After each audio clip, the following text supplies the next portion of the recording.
Ученичка добила посекотина на уста и потрес на мозокот во ученички автобус кој превезувал ученици од Свети Николе до Штип и Кочани. Според информации на телевизија Стар, до несреќата дошло на влезот во Штип, кога поради неприлагодена брзина на автобусот возачот морал нагло да кочи. Почитувани, ви известувам дека возач на фирмата Циле Транс од Свети Николе кој превезуваше ученици и Кочани Штип, навлез во Штип околу 7 часот поради неприлагодена брзина, нагло закочил.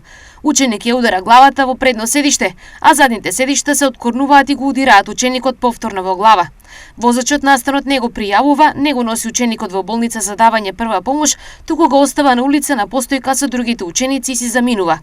Ученикот со расекотини на уста, потрес на мозокот и други изгребаници, денеска цел ден се наоѓа од лекар на лекар. Од посочената фирма за случајот велат: се работи за незгода во која возачот на автобусот при влез во Штип во близина на Лукоил преку патот му претрчало животно, при што морал да закочи. Полицијата веќе изврши увид, при што е констатирано дека се работи за помала незгода, во која и поради неносење безбедносен појас, девојчето при кочењето удрило во предното седиште. Не се работи за неприлагодена брзина. Од страна на возачот е реагирано за состојбата на девојчето, кој изјавило дека е во добра состојба.